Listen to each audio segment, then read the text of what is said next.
네, 여러분 안녕하십니까? 반갑습니다. 송백석입니다. 오늘은 세계의 정치와 경제 5번째 시간입니다. 지난 시간은요, 발전과 빈곤이라는 주제를 가지고 공부해 왔습니다. 오늘은 초국적 기업과 세계의 경제라는 주제로 공부해 보겠습니다. 여러분, 세계화의 3대 현상 있죠? 무역의 개방화, 금융의 자유화, 그리고 생산의 국제화입니다. 오늘은 생산의 국제화를 이끄는 그러한 초국적 기업에 대해서 같이 공부해 보도록 하겠습니다. 그럼 먼저 오늘의 수업 내용을 들어보시도록 하겠습니다. 오늘 이 시간에는 첫째, 세계 경제에서 중요한 역할을 하는 초국적 기업의 실체를 파악해 봅니다. 둘째, 초국적 기업을 정의하고 글로벌 네트워크에 대해 이해해 봅니다.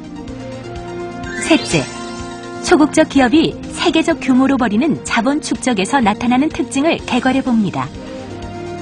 넷째, 초국적 기업과 관련해서 경제 성장, 일자리 감소, 노동조합의 무력화와 관련한 쟁점들을 비판적으로 고찰해 봅니다. 네, 잘 들으셨습니까? 오늘은 목포대학교의 장시복 교수님을 모시고 같이 수업하도록 하겠습니다. 예, 선생님 감사합니다. 먼 길 오시느라고 고생 많이 하셨습니다. 예, 예. 네, 오늘 수업이 이제 초국적 기업인데, 네. 먼저 정의를 하기에 앞서 제가 선생님의 글을 읽고 왔는데, 초국적 기업 정의하면서 자본축적이라는 개념이 나오더라고요. 네. 근데 이 자본축적이라는 개념은 정치 경제를 전공하지 않은 분들에게는 상당히 생소한 개념일 텐데, 먼저 이 자본축적의 개념부터 정해 주시죠. 네, 그 자본축적 개념이 좀 낯서실 수 있는데요. 쉽게 이해하려면 기업의 어떤 활동을 하는지, 네. 그걸 좀 이해하면 됩니다. 뭐 다 아시다시피 기업의 목적은 이윤을 획득하는 거죠. 그래서 이윤을 획득하려면 자본이라고 불리는 돈을 투자해서 예. 기계나 공장을 사고 그리고 이제 노동자들을 고용해서 이 둘을 이제 결합해가지고 상품을 생산하고 판매합니다. 근데 여기서 이제 이윤이 나오게 되죠. 예. 그래서 만약에 이제 돈을 더 많이 이제 자본을 더 많이 투자하게 되면 더 많은 기계를 살 수 있게 될 것이고 노동자도 더 많이 고용할 수 있을 것이고요. 그렇게 되면 당연히 상품을 더 많이 생산해서 이윤을 더 많이 얻을 수 있겠죠. 이런 가정, 이윤을 내고 이윤을 더 많이 얻는 가정, 그 이윤 극대화하는 가정 자체를 자본축적이라고 부릅니다. 그렇다면 이제 자본축적이 돼야만, 그것이 전제가 돼야만 계속 경제 성장이 있고 발전이 있다는 뭐 네, 그런 말씀이시죠? 예, 그렇습니다. 예, 좋습니다. 네. 그러면 그 정도로 사전적인 의미를 좀 알아보고요. 그러면은 초국적 기업은 어떻게 정의할 수 있겠습니까? 네, 우선 초국적 기업은 CG를 좀 화면을 보면서 좀 하도록 하겠습니다. 가장 일반적으로 초국적 기업은 모회사와 해외 자회사들로 구성되고 2개국 이상에서 사업을 벌이는 기업을 말합니다. 그래서 모회사의 모자가요, 영어로는 페어런치, 그러니까 한자로는 어미 모자입니다. 예. 자회사는 어필레이트 해갖고 한자로 자자입니다. 예. 아들 자자죠. 그렇죠. 예. 그래서 이제 한자 뜻을 좀 보면은 그 모회사라는 것은 자회사를 지배하는 회사라고 할 수 있고요. 자회사는 이제 모회사에 지배당하는 종속된 회사라고 할 수 있습니다. 근데 사실은 이 정의는 일반 기업, 초국적 이외에도 일반 기업에서도 쓰는 정의인데요. 그 초국적 기업하고 관련해서는 이 자회사가 해외에서 활동을 한다는 것, 이제 그것이 큰 특징입니다. 이 정의는 사실 아주 일반적인 정의거든요. 그리고 아주 간단합니다. 그래서 초국적 기업이 어떤 것이냐라는 특징을 제대로 이제 포착하기는 좀 한계가 있죠. 예. 그래서 이걸 알려면 초국적 기업의 영어인 트랜스내셔널하고 예. 인터내셔널이라는 단어를 비교해 보면 이제 이해가 좀 빠릅니다. 그래서 영어 인터내셔널이라는 말은 이제 우리식으로 번역하면 이제 국제. 그래서 뭐 인터내셔널 이코노미 하면은 국제 경제 이제 이런 식으로 번역되는데요. 국가 간이라는 뜻이죠. 네, 그래서 인터라는 말이 사이라는 뜻이 있고 그렇죠. 예. 내셔널이라는 말이 이제 국민 국가로 흔하게 이제 번역이 됩니다. 그래서 국민 국가 사이의 관계. 예. 이제 이거를 뜻합니다. 그래서 예를 들어서 현대자동차가 울산에서 자동차를 만들어 가지고 미국으로 수출을 한다. 이런 경우가 이제 인터내셔널에 이제 해당되는 그런 경우이고요. 반면에 이제 트랜스내셔널에서 이 트랜스라는 말은 이제 무엇을 넘어서서 이런 뜻입니다. 그렇죠. 그래서 국민 국가를 넘어서는 관계를 트랜스내셔널이라고 할 수 있는 거죠. 예. 그래서 예를 들어서 현대자동차 이제 같은 회사인데요. 현대자동차가 그 동남아시아에서 부품을 만들어 가지고 그걸 미국 알라바마주로 보내고 알라바마주에서 물건을 이제 생산하는 이제 그런 경우가 됩니다. 그래서 아까 인터내셔널로 했을 때는 현대자동차에서 생산한 자동차는 메이드 인 코리아가 되는 거죠. 네. 근데 이제 흥미롭게도 미국에서 생산된 것은 메이드 인 아메리카가 됩니다. 예. 그래서 같은 기업에서 생산한 것인데도 불구하고 이제 생산지가 달라지는 이제 그런 이제 현상이 이제 벌어지죠. 그래서 그 초국적 기업을 이야기할 때 트랜스내셔널이라는 즉 국민 국가를 넘어서는 어떤 관계들 요것이 아주 중요한 그 포인트가 됩니다. 그래서 이제 전체적으로 보면은 초국적 기업은 이제 저는 세계적 규모에서 사업을 벌이는 기업 이렇게 정의하면 좀 이해가 빠를 것이라고 생각합니다. 아까 우리가 살펴보던 자본 축적 개념과 관련해서 정의를 내려주신다면 그럼 어떻게 되는 거죠? 그러니까 이제 세계적 규모에서 자본 축적이 벌어지는 거죠. 아. 근데 이제 특징은 뭐냐면은 그 이윤 극대화가 이렇게 전 세계를 고려해서 하는 겁니다. 그러니까 예를 들어서 일본제에서 이윤이 적자가 나더라도 이 초국적 기업은 세계적 이윤, 그러니까 그 나라 그 기업이 세계 전체에서 하는 그 벌어들이는 이윤, 그거를 극대화하는 이제 그런 식의 이제 행동들을 하게 되죠. 좋습니다. 소국적 기업을 세계적 규모에서 자본 축적을 벌이는 기업이다. 이렇게 정의를 해주셨는데요. 자, 그렇다면은 초국적 기업의 성장 과정 현황, 세계에는 지금 엄청난 수의 초국적 기업이 있을 것이다. 이렇게 예상되고 처음부터 초국적 기업이 있었던 건 아닌데 그래서 성장 과정과 현황이 어떻게 되는지 상당히 궁금합니다. 그래서 간단하게 역사를 좀 살펴보면은 초국적 기업 상당히 오래됐습니다. 어떤 사람은 13세기까지 거슬러 올라갑니다. 13세기까지. 저도 잘 감이 안 오는 건데 대체로 오늘날 형태의 초국적 기업은 한 19세기 정도에 이제 등장했다고 얘기를 하고요. 2차 세계대전 이후 그때 이제 미국 초국적 기업들이 이제 득세를 합니다. 그래서 이제 뭐 유럽 같은 데서는 뭐 미국의 도전 뭐 이런 책도 뭐 베스트셀러가 되고 뭐 그 정도였고요. 근데 지금과 같이 초국적 기업이 성장하게 된 것은 1970년대가 이제 기점이라고 볼 수 있습니다. 그래서 1970년대 초반에 아마 그 석유 위기라고 흔히들 이제 그때 그렇게 알고 계신데요. 그 석유 위기가 나면서 이 기업들이 이윤을 얻기가 힘드니까 기업을 자꾸 이제 해외로 빼내는 거죠. 그래서 이제 기업의 초국적화가 이제 그때부터 시작이 되고요. 그래서 이제 그 70년대 초반의 공황의 어떤 대응이죠, 기업에. 그 이후에 이제 80년대에 비약적으로 이게 초국적 기업이 이제 성장을 하게 됩니다. 이 초국적 기업의 활동을 나타내는 이제 통계가 저 FDI라고 있는데요. 그 이제 해외 직접 투자라고 번역을 합니다. Foreign Direct Investment이죠. 그래서 FDI 유량이라는 게 이제 첫 줄에 있는데요. 이 유입이라는 건 그 나라로 들어온 것이고요. 유량은 1년 동안 얼마나 들어왔느냐. 그거를 계산한 겁니다. 그걸 보면은 1982년에 580억 달러였다가 2008년 되면 1조 6,970억 달러가 되죠. 그러니까 계산해보면 무려 한 12배 정도 늘어난 겁니다. 굉장히 빠른 속도이고요. 그 다음에 이 세 번째 줄에 보시면 FDI 유입 저량이라는 게 있는데요. 이 저량이라는 건 그동안 투자된 누적 액수를 이야기합니다. 저축할 때 쌓을 저축을 그렇죠. 네. 그래서 그 액수가 82년도에 7,900억 달러에서 2008년도에 14조 9천억 달러 정도로 엄청나게 이제 크게 증가하죠. 이 FDI 증가 속도가 사실 세계 수출, 세계 그 GDP 성장률보다 훨씬 높습니다. 이게 굉장히 이제 비약적으로 발전했다는 걸 알 수가 있죠. 그뿐만 아니라 그 해외 자회사 판매를 봐도요. 같은 기간 동안 각각 2조 5,300억 달러에서 30조 3,310억 달러로 한 11배 증가했고요. 이렇게 빠르게 성장을 하다 보니까 초국적 기업이 세계 경제에서 차지하는 지위도 상당한 정도에 이르렀습니다. 2009년 전 세계적으로 2,000개 정도의 초국적 기업 모회사가 있고요. 약 81만 개의 자회사가 지금 세계 곳곳에서 사업을 하고 있습니다. 또한 그 초국적 기업의 해외 자회사의 수출은 전 세계 수출의 한 3분의 1 정도를 차지하고 있고요. 그리고 해외 자회사가 생산하는 총 생산액이 전 세계 GDP의 11% 정도에 달할 정도입니다. 네. 그러니까 1980년대에 그야말로 비약적인 발전을 이룩한 것 같습니다. 네. 그런데 제가 생각하는 것은 세계 경제라는 게 항상 이 불균등한 발전 아니겠습니까? 네. 그런 측면에서 봤을 때 초국적 기업의 소재 역시 네.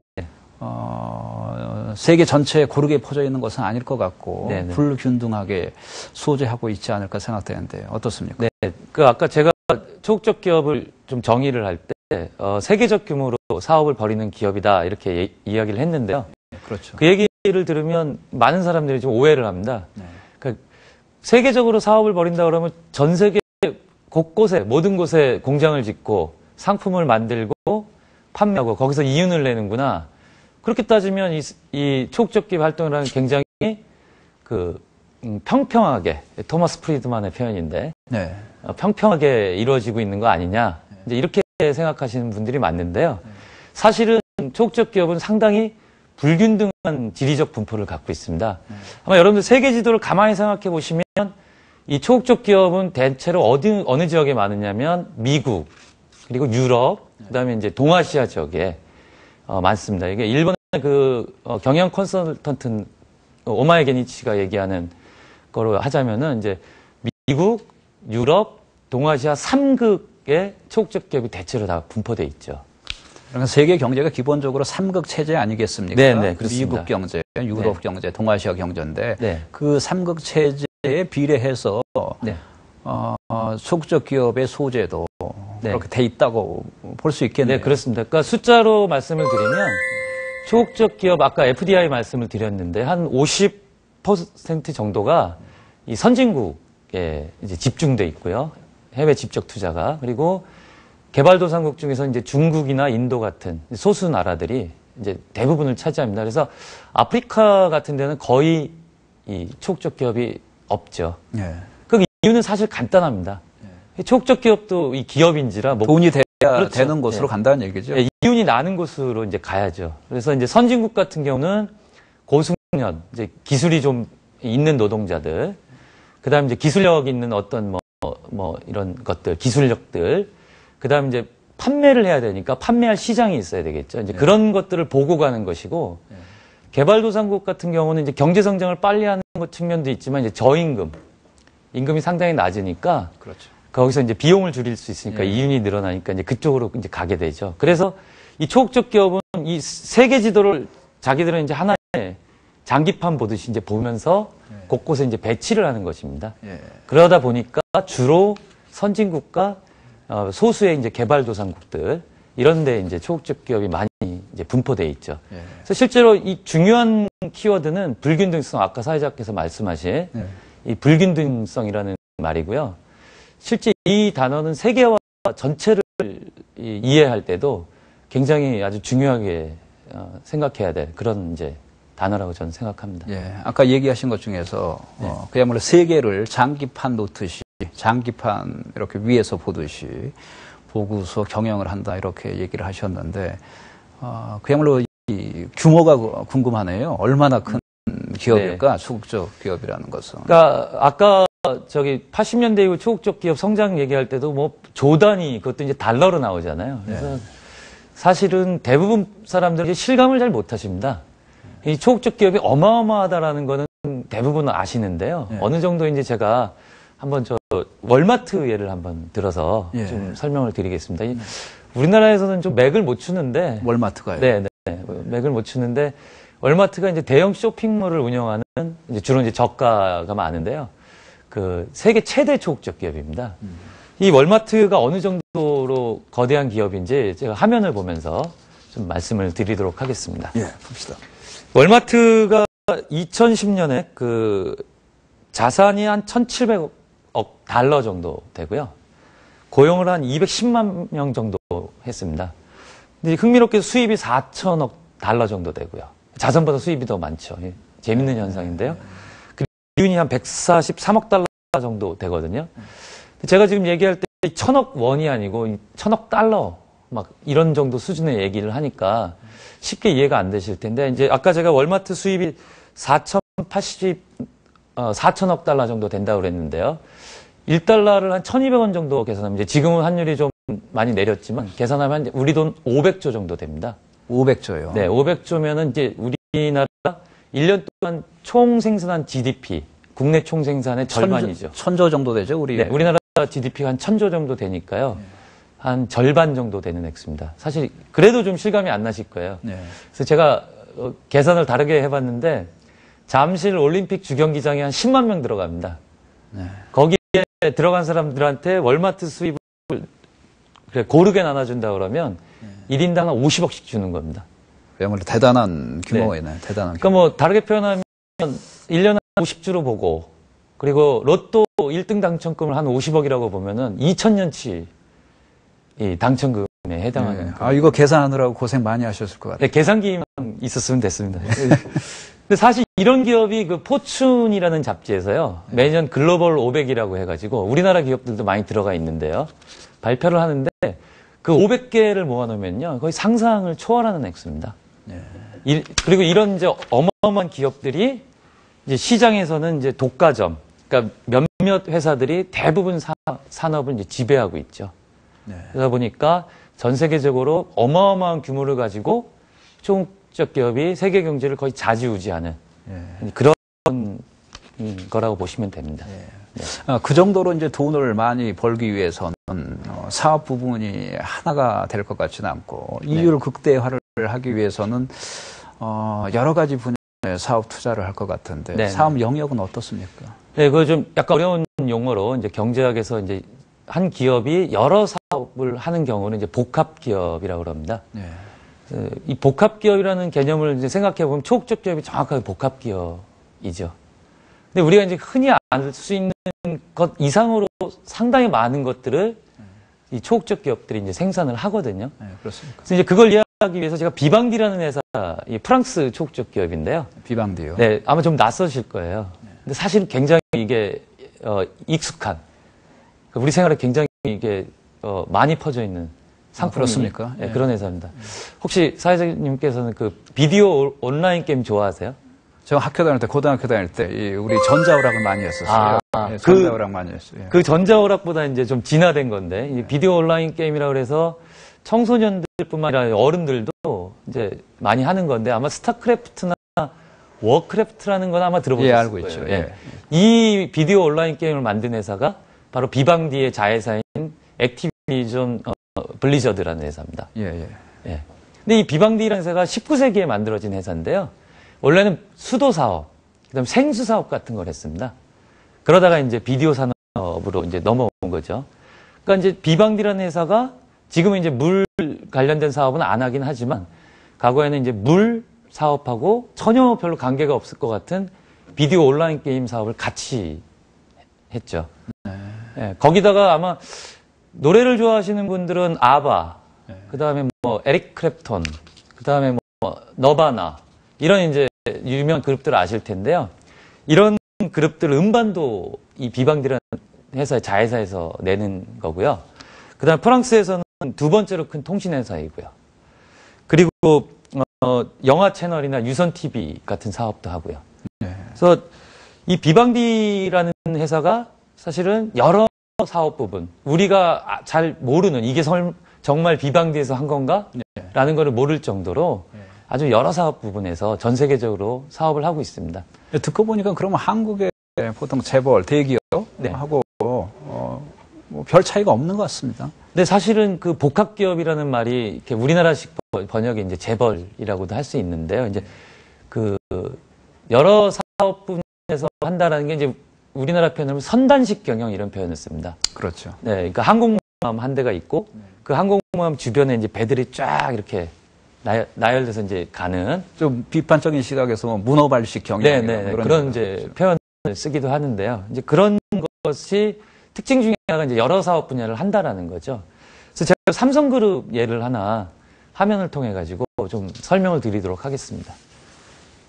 그 화면에 보시면은 삼성전자가 크게 전자 그리고 중화학 그리고 금융 독립이라는 건 이제 자기 그룹하고는 이제 좀 지분이나 이런 거에서는 독립적인 뭐 그런 거로 얘기할 수 있는데요. 크게 이제 세 분야에서 사업을 합니다. 근데 사업 보시면은 삼성전자가 아마 잘 아실 거고요. 그다음에 중공업, 삼성중공업도 잘 아실 거고, 삼성생명이나 화재, 뭐 카드 같은 거 이제 잘 아실 거고요. 근데 독립돼 있긴 하지만 삼성 에버랜드, 뭐 호텔 신라, 삼성의료원 이런 것들이 이제 다 삼성이 벌이는 삼성그룹이 벌이는 사업입니다. 그래서 삼성전자라는 것이 대표적인 이제 상품이고요. 사람들은 대부분 삼성전자를 알고 있는데 사실은 여러 가지 사업 분야에서 사업을 하고 있죠. 그래서 옛날에 재벌을 좀 우스갯소리로 속옷부터 자동차, 뭐 아파트까지 판다. 이런 얘기를 했는데 그 삼성도 비유하자면 뭐 집에서 삼성 TV 보고 회사 가서 삼성 컴퓨터로 그 업무하고 퇴근해가지고 그 삼성카드로 이마트 가서 물건 사고 자산 관리는 삼성생명에서 하고 뭐 이런 것들이 보면 우리 일상 속에서 삼성에서 만드는 그런 상품들이 상당히 많은 부분 차지하고 있죠. 그러니까 현대나 LG나 이런 데들이 대부분 그렇게 그 여러 부분에서 사업을 하는 이제 복합 기업이라고 보시면 됩니다. 그러니까 초국적 기업은 복합 기업이고, 네, 그런 특징을 갖고 있는 거죠. 일반적인 추세다 이렇게 말씀을 해주셨고요. 네. 그래서 지금까지 이 초국적 기업의 큰 그림을 살펴본 것 같고요. 네. 그러면 이제 궁금한 것은 실제로 하나의 초국적 기업이 기업 운영을 전 세계적으로 네. 장기판 내려보듯이 네, 네. 한다 이렇게 말씀하셨는데 어떻게 하는지 하나 예를 가지고 설명해 주시면 좋겠습니다. 네. 초국적 기업이 아까 뭐 장기판 말씀하시니까 그걸 비유를 하자면 장기를 돌려면 적재적소에 뭐 졸도 나야 되고 뭐 그렇죠. 마도 나야 그렇죠. 되고 차도 나야 되고 그리고 왕도 이렇게 움직이는 그렇죠. 범위가 있어야 되고 그리고 그거를 또 아주 유기적으로 연결을 시켜주는 관계망이 있어야 되겠죠. 그렇죠. 그런 것이 전 세계적으로 이제 사업을 벌이면서 그걸 이제 하나로 통합해서 초국적 기업이 이제 사업을 벌이는데요. 이것도 이해를 쉽게 하기 위해서는 이제 예를 하나 드는 게 좋을 것 같습니다. 그래서 제가 독일 초국적 기업인 바스프라는 회사, 세계 최대 화학 초국적 기업인데요. 바스프라 그러시죠. BASF에서 바스프라고 그러는데 이 회사의 전 세계적인 사업을 한번 그림으로 설명해 보도록 하겠습니다.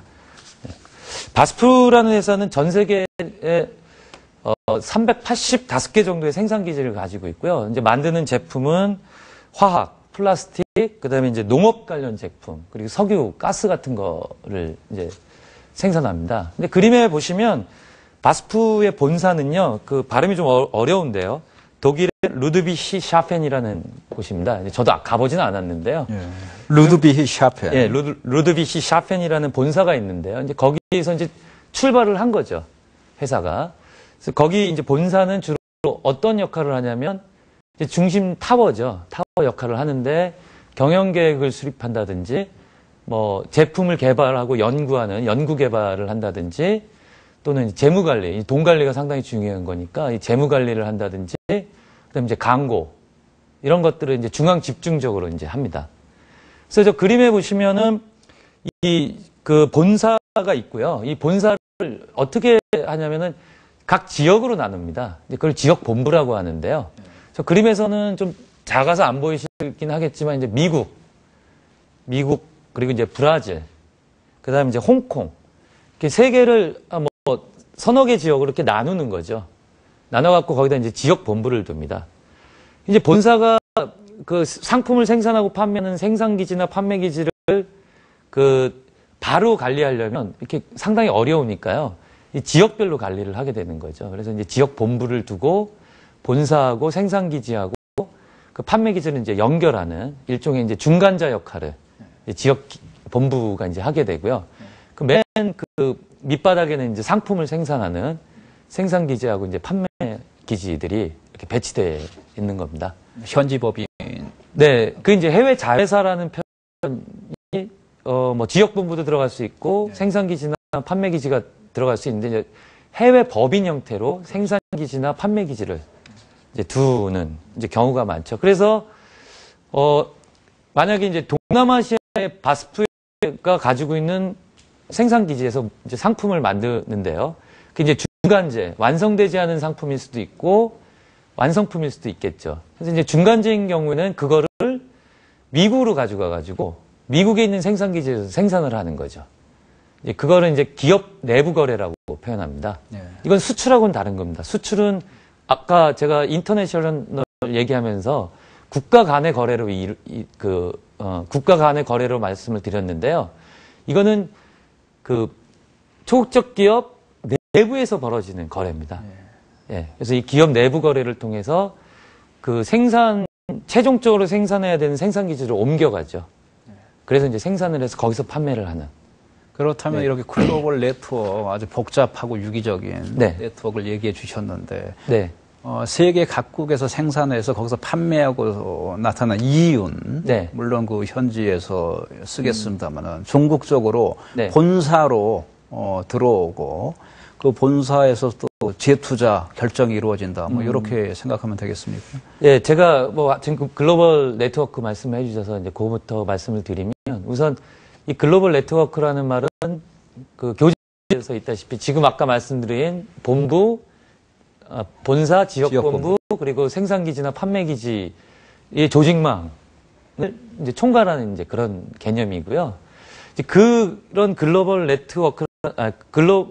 네트워크라는 관계망 속에서 이제 생산도 이루어지고 판매도 이루어지고 또 이윤도 이제 벌게 되는 거죠. 그렇게 벌어들이는 이유는 이제 쉽게 생각하면 본부로 다 갑니다. 본사로. 그 이제 왜 그러냐면은 이 세법이라는 게 있어가지고요. 이 신고를 해야 되거든요. 그래서 이제 보통은 지분에 따른 이제 이윤 배당 형태로 많은 부분이 이제 들어가고요. 그렇긴 하지만 다른 방식도 또 있습니다. 예를 들어서 홍콩의 지역본부에 이윤이 와서 홍콩 지역본부가 거기서 다시 그냥 그 홍콩의 은행에 저금하는 수도 있죠. 그런 방법도 있고 그 버뮤다 제도라고 그 미국 그 밑에 그 버뮤다 삼각지라고 흔히 알려진 곳에 보면요. 조세 천국이라는 데가 있습니다. 텍스 헤븐이라고 번역을 하는데요. 거기다가 종이 회사를 만듭니다. 그러니까 서류상 회사죠. 페이퍼 컴퍼니라고 만들어서 거기다가 그냥 이윤이 발생하게 만들어 버리는 거죠. 그러면은 세금 회피가 가능하거든요. 그런 경우도 상당히 많습니다. 그러면은 지금 이제 하나의 초국적 기업이 어떻게 글로벌 수준에서 움직이고 있는가 얘기해 주셨고, 그런데 이 초국적 기업과 이 기업 운영도 있겠고 또 많은 기업이 초국적 기업 하청을 주지 않습니까? 그래서 제가 생각나는 것이 우리가 예전에 신발 신고 다니면 자랑했던 나이키 신발 신으면 실제로 그 나이키에서 만든 제품이 아니지 않습니까? 어떻습니까? 다른 초국적 기업과 다른 기업 간의 관계는 어떻게 이루어지는지? 이제 아까 제가 말씀드린 글로벌 네트워크라는 말은 그 초국적 기업 내부의 관계망을 말하는 것이고, 근데 그것만 갖고는 이제 그 초국적 기업의 이 활동이 이제 부족하니까 다른 기업들하고도 이제 관계를 맺습니다. 이제 경쟁 관계이면서도 협력하는 전략적 제휴라 그러나요? 네, 그렇죠. 전략적 제휴라는 걸 맺는데요. 전략적 제휴는 이 독립기업입니다. 두 기업이. A라는 기업이 있고 B라는 기업이 있으면 둘은 독립기업인데 자기들이 좀 약점을 가지고 있는 부분들, 좀 필요로 하는 부분들, 뭐 생산에서 좀 필요로 하는 부분들, 그 다음에 기술에서 필요로 하는 부분들, 그리고 뭐 판매에서 필요로 하는 부분들을 그야말로 문자 그대로 전략적으로 이제 관계를 맺는 거죠. 제가 그 전략적 제휴와 관련해서 화면 하나 준비했으니까 그 화면을 보시면서 한번 좀 설명을 드리겠습니다. 이 그림은 그 초국적 기업의 전략적 제휴 관련된 그림인데요. 이 그림을 보시면은 상당히 재밌는데 이 폴크스바겐하고 스즈키라는 데가 이제 전략적 계열을 맺습니다. 이제 동종 업종 일 수도 있고요.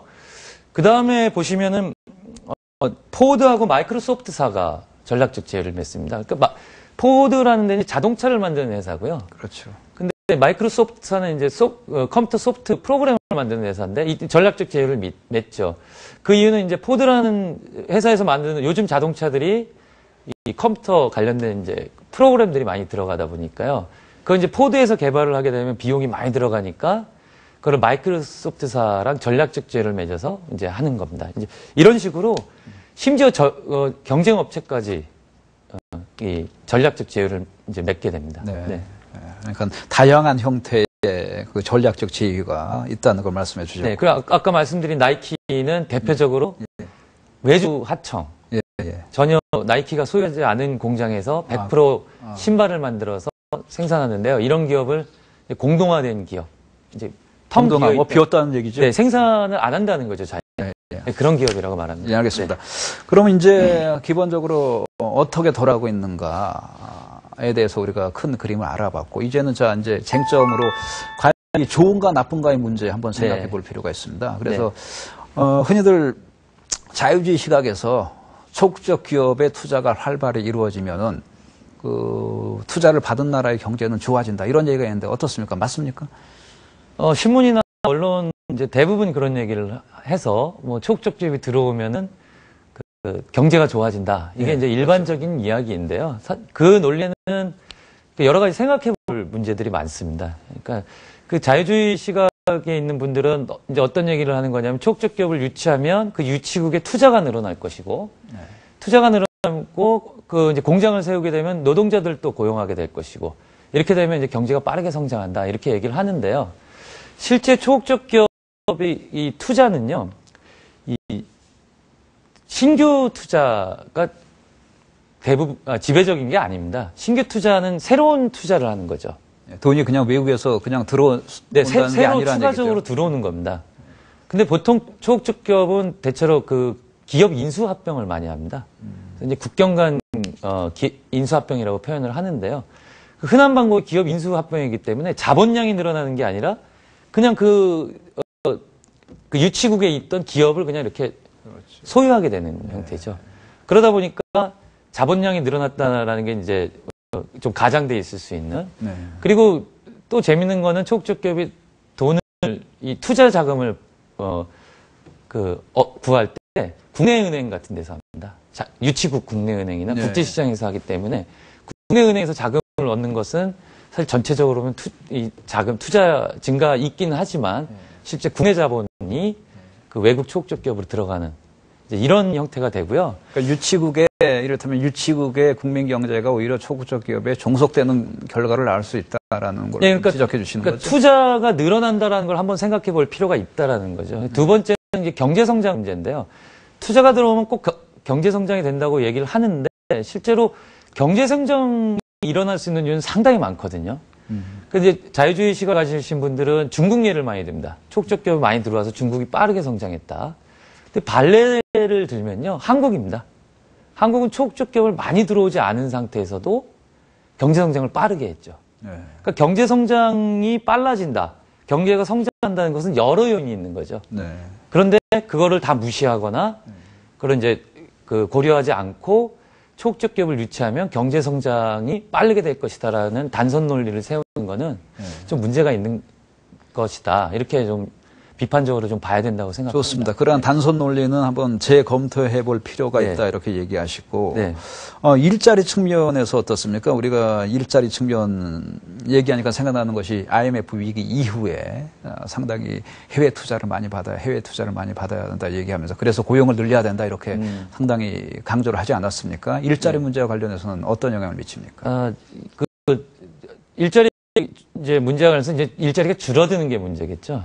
특히 이제 소극적 기업이 해외로 생산 기지를 이전했을 때, 소극적 기업이 이렇게 나갔을 때, 그러니까 현대자동차가 인도에다가 생산 기지를 세웠을 때, 이러면 이제 현대자동차 울산에 있는 노동자들하고 이 현대자동차하고 이제 문제가 발생할 수가 있죠. 그래서 이제 일반적으로 얘기하면은 당연히 생산 기지를 해로 빼면은 그 생산 공장에서 일하던 사람들은 이제 일자리를 이제 잃어버리게 될 수밖에 없는 상황이고요. 이제 그렇게 되면 일자리가 줄어드니까 나라 전체적으로 일자리가 줄어드는 거 아니냐?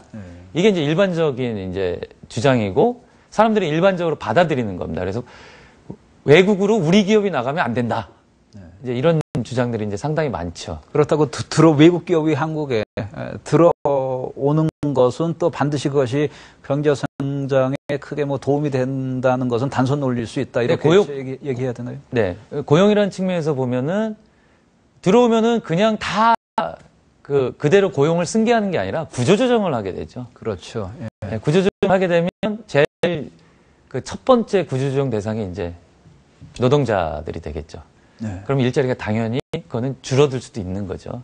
그래서 이제 단기적으로 보느냐, 장기적으로 보느냐의 문제 여러 가지 이제 논점들이 있는데 저는 이제 요거를 좀 단순 논리로 이렇게 그냥 쉽게 생각할 문제는 네. 아니다라고 이제 좀 이야기를 좀 하는 거고요. 네. 아까 그 일자리 감소, 그 해외로 나갔을 때 일자리 감소 문제도 기업 차원에서는 맞는 얘기입니다. 당연히 공장이 사라지니까 일자리가 없어지죠. 근데 그거를 국가 전체 차원, 국민 경제 전체 차원으로 얘기를 해버리면 그때는 좀 생각해 볼 문제가 많아지죠. 그러니까 제일 먼저 중요한 게, 그 교차 투자가 이루어진다는 것. 뭐, 물론 구조조정이 있긴 하지만, 그 밖으로 초국적 기업이 나가더라도 다른 나라 기업이 이제 들어오게 되면 그 순고용 효과라는 게 정확하게 어떻게 될지는 알 수가 없다라는 거죠. 그래서 그게 첫 번째 문제고요. 아까 경제성장 얘기와 마찬가지로 그 일자리가 감소되는 거, 나라 전체에서 일자리가 감소되는 건 여러 요인이 또 있습니다. 뭐 산업 구조조정이 된다든지, 뭐 예를 들어서 봉제 산업은 이제 사양 산업이니까 그거 구조조정하고 이제 뭐 중화학, 뭐 전자 이런 걸로 간다. 그럼 일자리가 당연히 없어질 것이고요. 그 다음에 이 중국의 영향을 받아갖고 가격 경쟁력이 낮아져가지고 중국 상품이 물밀듯이 들어오면 그 상품을 생산하는 기업은 당연히 경쟁력이 떨어지니까 일자리가 감소할 수 있겠죠. 그러니까 일자리 감소도 아주 다양한 복합적 요인이 있는 것이지 예. 소극적 기업이 나간다고 해서 그게 일자리가 줄어든다. 이런 단선 논리로 이야기하기는 좀 어렵지 않을까. 좀 이런 생각이 좀 있습니다. 예, 좋습니다.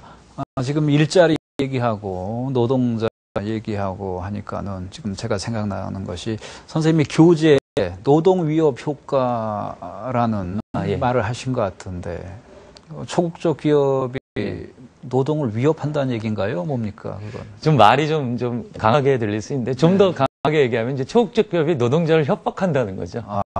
협박한다. 네. 이제 협박이라는 거는 실제로 그럴 것이다라는 이제 엄포를 놓는 경우도 있고 네. 실제로 그런 행동을 하는 경우도 있고요. 이제 그렇게 되면 이 노동자들의 힘이 약화된다라는 것을 이제 간단한 모형으로 네. 설명한 것이 이제 노동 위협 효과입니다. 근데 실제로 이게 쓰임새가 많거든요. 그래요? 네, 그래서 일단 이 논리부터 잠깐 저 화면을 통해서 좀 보도록 하겠습니다. 좀 상황은 아주 단순한 상황인데요. A국하고 B국이 있고요. 이제 다른 사정은 다 똑같습니다. 뭐 임금이나 세금이나 이게 다 똑같은데요. 다른 거 하나는 뭐냐면 A국은 이 강성 노조입니다. 그리고 B국은 온건 노조죠. 그래서 이제 초국적 기업이 A국에다 투자할 것이냐, B국을 선택할 것이냐 이제 이제 고민 중인데요. 근데 저 다른 조건이 똑같기 때문에 저 강성노조냐 온건노조 놓고 보면은 초국적 기업은 분명히 B국을 선택하겠죠. 그렇죠. 예, 온건노조가 이윤을 내는 데는 훨씬 좀 유리하니까요. 그렇죠. 이제 그렇게 되면 B국은 초국적 기업을 유치하니까 그곳에서 생산 활동이 이제 벌어지게 되고 이제 그렇게 되는데요. A국은 좀 문제가 되죠. 그럼 A국은 어떻게 대응을 하냐면 강성노조를 무력화시키기 위해서 그 압박을 가하는 거죠. 정치, 경제, 사회적으로 이제 전방위적 압박을 가해가지고 그 A국은 이제 무력화시킵니다. 그러면 초국적 기업이 B국으로 가려다가 A국으로 다시 선택한다는 거죠. 그 이제 그걸 뭐라고 표현하면 발로 투표한다고 그럽니다. 뭐라고요? 발로 투표한다. 발로 투표한다. 네, 이리로 갈까 저리로 갈까. 예. 그러다가 좀 더 이윤을 많이 낼 수 있는 유리한 사업 환경을 가진 곳으로 간다는 얘기죠. 이거를 만약에 세금이라고 얘기해 보면요. 법인세를 더 깎아주는 나라로 간다라는 거죠. 그 B국이 한 10% 깎아줬다. 그러면 A국은 그보다 더 깎아줘야 초국적 기업을 유치할 수 있겠죠. 예. 이런 식의 이제 간단한 논리를 노동력 효과로 이제 설명하는 것입니다. 예. 저기 발로 뛰는 효과 얘기하고 발로 투표한다 네. 얘기하시는데 그러한 일이 일어나게 되는 그런 어떤 뭐 배경, 자본의 특성, 노동의 특성이 있나요? 예, 이런 현상이 벌어지는 것은 이제 기업은 이게 초국적화돼 있죠. 그래서 국민국가를 넘어서는 활동을 하니까 자기 본국에 있는 국민국가의 이제 정치적 영향을 로부터 좀 벗어나게 되죠. 그러니까 자본은 이를테면 네. 국민국가의 국가로부터의 자율성을 네, 어느 정도 갖고 이제 가지게 있는 되죠. 상태고 네. 노동은 어떻습니까? 노동은 이제 일국에 딱 묶여 있는 거죠. 일국에 묶여 네. 있고. 그래서 제가 이제 초국적 기업과 노동의 영토성의 불일치가 나타난다. 영토성의 불일치. 네. 예. 네. 그러니까 이제 정치력에 있어서 그렇죠. 이제 이런 현상이 이제 나타나니까 이 노동조합과의 힘의 관계에 있어서 초국적 기업이 훨씬 유리한 위치를 차지하게 되는 거죠. 네, 그러면 노동은 이를테면은 뭐 연대하기가 국제적인 연대가 힘들다 이러한 얘기로 지금 이렇게 발전될 수 있을 것 그러니까 같네요. 그 초국적 기업이 이 초국적화되면서 그 힘을 발휘하니까 노동도 당연히 국제 연대를 통해 갖고 이제 노동자 국제주의라는 이제 표현을 쓰는데요. 국제 연대를 통해 가지고 그 초국적 기업의 힘에 대응을 해야 되겠죠. 그래서 이제 어떤 이제 막스의 공산당 성원에 나와 있는 마지막 구절이지만 예. 만국의 노동자에 단결하라. 이게 이제 구호로서 끝나는 게 아니라 실제로 세계적으로 이제 조직돼야만 사실은 노동의 힘이 좀 강해질 수 있는 이제 그럴 것이라고 저는 생각합니다. 예, 19세기의 막스 구호 만국의 노동자여 단결하다 그것이 지금 21세기 세계화 시대에도 여전히 유효할 수 있다라는 얘기를 해주신 것 같습니다. 자, 오늘 교수님 정말 감사합니다. 오늘 고생하셨습니다. 네. 감사합니다.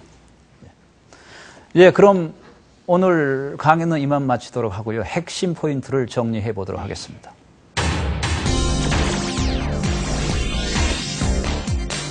초국적 기업은 모 회사와 해외 자회사들로 구성되고 2개국 이상에서 사업을 벌이는 기업으로 세계적 규모에서 자본 축적을 벌이는 기업을 말합니다. 글로벌 생산 네트워크는 초국적 기업의 세계적 생산망과 판매망, 그리고 이를 가능케 하는 조직 구조를 총칭하는 개념입니다. 초국적 기업과 관련한 정형화된 사실에는 4가지가 있습니다. 1. 초국적 기업은 미국, 유럽, 동아시아 지역의 3극을 중심으로 활동한다는 것입니다. 2. 초국적 기업은 규모가 거대하다는 것입니다. 3. 초국적 기업은 세계적 독과점 구조를 가지고 있다는 것입니다. 4. 초국적 기업은 여러 사업분에서 다양한 상품을 생산하고 판매하는 복합 기업이라는 것입니다. 마지막으로 초국적 기업과 관련한 쟁점들에는 초국적 기업이 투자를 늘리고 경제 성장을 야기하는가, 초국적 기업이 일자리를 감소시키는가, 초국적 기업이 노동조합을 무력화시키는가 등이 있습니다. 네, 여러분 잘 들으셨습니까? 오늘은 장시복 교수님을 모시고요. 초국적 기업과 세계의 경제라는 주제를 가지고 같이 공부해봤습니다. 다음 시간에 역시 중요한 이슈를 다루게 되겠습니다. 다음 시간에는 위기 경계에 놓인 세계 식량이라는 주제를 가지고 같이 공부하도록 하겠습니다. 오늘 고생 많이 하셨습니다. 여러분 감사합니다.